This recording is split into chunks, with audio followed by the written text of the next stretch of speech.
This morning, Joseph Jones and Edward Chimenti are behind bars, both charged with conspiring to provide material support to ISIS. Investigators descending on this home Wednesday, collecting evidence. This morning, 5 o'clock, we heard a loud explosion. We thought it was a bomb going off, but they were breaking into that house. According to court documents, Jones and Chimenti, both U.S. citizens, provided an undercover FBI team with several cell phones they allegedly thought would be delivered to ISIS to detonate explosives in attacks overseas. Authorities say these pictures, taken in a suburban Chicago park, allegedly show the men posing with an ISIS flag. Chimenti allegedly saying he would like to see the flag on top of the White House, and allegedly posting on social media, "Kafar, unbelievers, we are coming to slay you." These types of individuals are quite common and spread throughout the United States. The concern is that any of these individuals could carry out an attack in Europe, they could carry out an attack in the United States. According to court documents, the men even drove an FBI source to O'Hare Airport, allegedly thinking that source was boarding a plane to Syria to join and fight with ISIS. The pair appearing in federal court Wednesday. They did not enter a plea. Patients at the VA facility in Washington, D.C. are in imminent danger. That is according to the Office of the Inspector General. A new report shows hospital staff members were insufficiently equipped to perform operations, and 18 of 25 sterile storage areas in the facility were dirty. In the last 3 years, there have been 194 reports that patient safety has been compromised. As of now, the VA has reassigned the facility's director to other administrative duties. We have also been reporting often about Chicago's battle with gun violence. Well, today, a man upholding justice was the latest to be gunned down. Cook County Circuit Court Judge Raymond Miles was a longtime jurist involved in several high-profile cases over the years, including the 2008 murders of 3 relatives of singer Jennifer Hudson.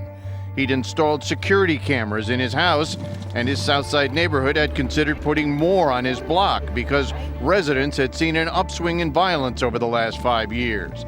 But now Judge Miles is the latest name added to the homicide list, what police called another act of senseless violence. The 66-year-old judge and a female companion were heading to the gym early this morning when a man with a gun exchanged words with the woman in the driveway.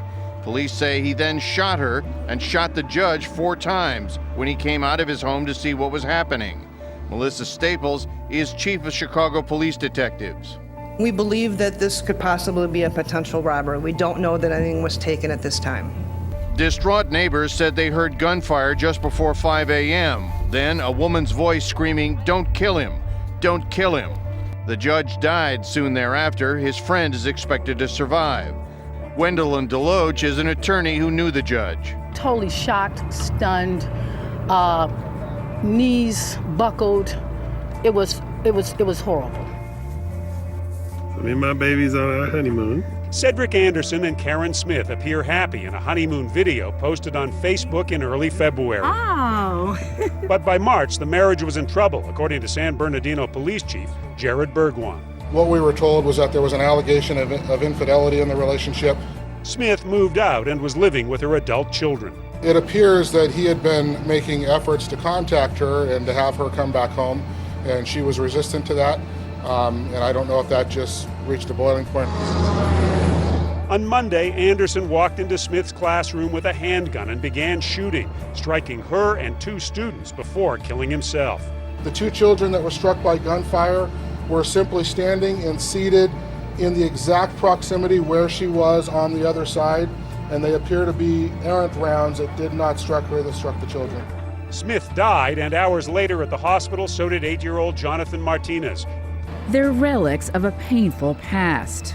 Memorials to a war. Generals whose names are etched in history. Stonewall Jackson, Robert E. Lee. We must go! We must go! But now there are new battlegrounds, from Charlottesville to New Orleans. Confederate monuments have been vandalized, and some cities have voted to remove them, all part of a public debate over whether these statues memorialize racism. But symbolism matters. When you say symbolism matters, that's a symbol of what? It's a symbol, in my personal opinion, white supremacy, and it's a symbol that we cannot have in the middle of our city. Charlottesville City Councilman Wes Bellamy has led the fight to move the town's statue of Robert E. Lee. But opponents, led by attorney Charles Weber, argue the statue symbolizes something else. These are war memorials that exist for one purpose, to honor the men who fought. It's not to promote a cause of the war, it's not to glorify war, it's to honor the men who fought. Weber points to a Virginia law, similar to others across the South, that blocks cities and towns from removing war memorials. This statue could never be moved. It has to stay here. Yes. Forever. Yes. Even though many people find this terribly offensive. Offensive is a way to stop a conversation about the meaning of the statute. All right, it's not a way to start the conversation. University of South Carolina professor Thomas Brown studies Confederate symbols. There are hundreds of these across the landscape of the South. The controversies over removal of monuments are partly over, well, who is going to decide exactly what that public space is going to endorse? For years, these fights focused on the Confederate flag, which largely has disappeared from public spaces, a reflection of changing attitudes. Opposition to change runs deep and can turn personal. Masculinity is considered shameful on some college campuses, but an organization called the Timothy Group is working to change that negative perception of manhood and teaching boys how to be godly men. Chuck Holton brings us the story. It's 5 a.m., deep in the Alabama backwoods, and the quiet night is about to get very busy. 20 young men roll out of their sleeping bags and begin a week-long adventure that will push them to the very limits of their endurance. It's called The Challenge. It's a training camp aimed at giving boys a good look inside themselves and a good idea of what it will take to become a man. These boys have come from as far away as Wyoming for this team-building training that's difficult to get anywhere else. The Timothy Group has been around since the year 2000, and the training that they do out here in the Alabama woods really has not changed since then. My name is Timothy Ellis. I live in Douglasville, Georgia, and I'm 18. I wanted to be molded more as a man. I wanted to be challenged. And he's one of the oldest in the current class. Most are between 14 and 17. I think it really helped me face a lot of just different challenges, maybe at my job or with my family, getting married, different stuff like that. They're looking at the details. And this here is really building me to look at my every move, like what am I doing, why am I doing it, looking for my purpose. If you can do it outdoors, the Timothy Group wants to teach that. Bruce Stansbury heads up the program. By the age 9, a young man is trying to fit or assess how life is supposed to work. And so we want to get the Word of God into that young man's heart, right away. So our goal is to build a legion of young men in America that when they go off to college, when they go into the workplace, when they go to school, they can impact their environment instead of this world impacting them. Since the year 2000, more than 3,000 young men have attended the training. A lot of folks ask us, because we do military-type training, are you a military indoctrination program? And we're not. We just use that to catch the attention of the young man. They've got Bible study, they've got land navigation, they've got the firearms training, medical, hand-to-hand combat. So we do weapons training, not to make them a marksman. I could care less if they ever pick up a weapon again or join the Army or the Air Force. Joseph McGowan came through the course as a student and then went on to the military and now serves as a policeman in Garland, Texas. He's back in this class as an instructor. As young men, we tend to think that we're invincible, tend to think a lot higher of ourselves than we really are.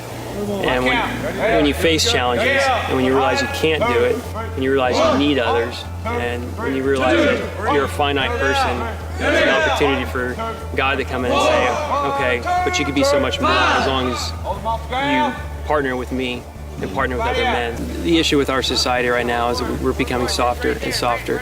We're shying away from hard things.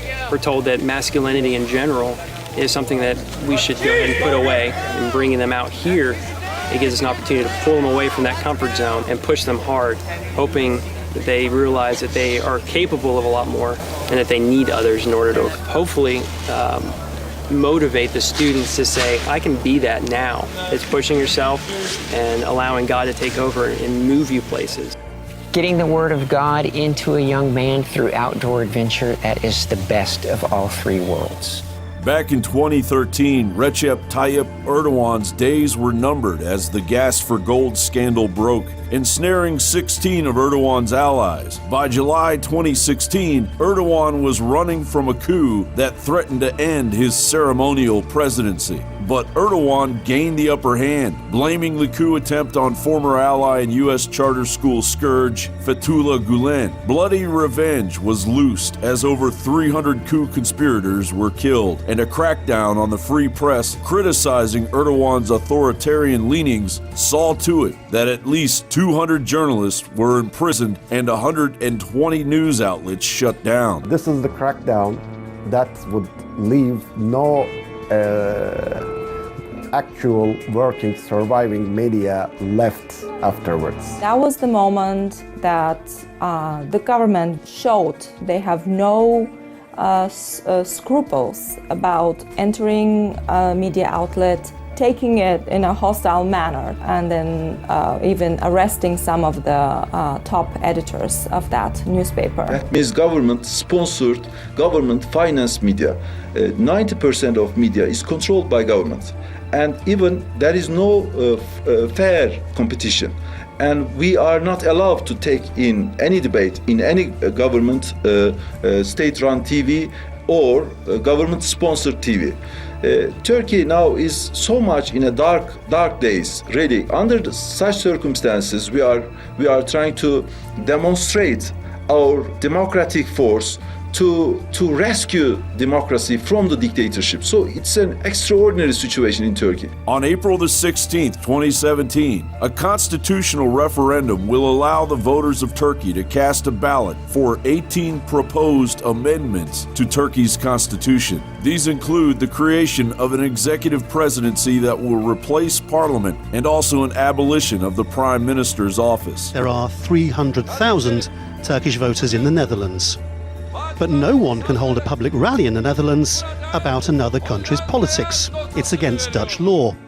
But that point seemed lost on the Turkish president, who used furious language against the Dutch people. They don't know anything about politics or international diplomacy. They are very nervous and they are cowards. They are Nazi remnants, they're fascists. You can ban our foreign minister's planes as much as you want. Let's see how your planes come to Turkey from now on. Why do you think so many constitutional experts and others are worried as hell about what Turkey looks like it's about to embark upon? Truly, it's hard to understand why, because we wanted a brand new constitution. Now the megalomaniacal Erdogan, who has been criticized for enabling ISIS, is working toward nothing less than a modern caliphate or a return of an international Muslim caliphate from his $615 million palace with 1,000 rooms.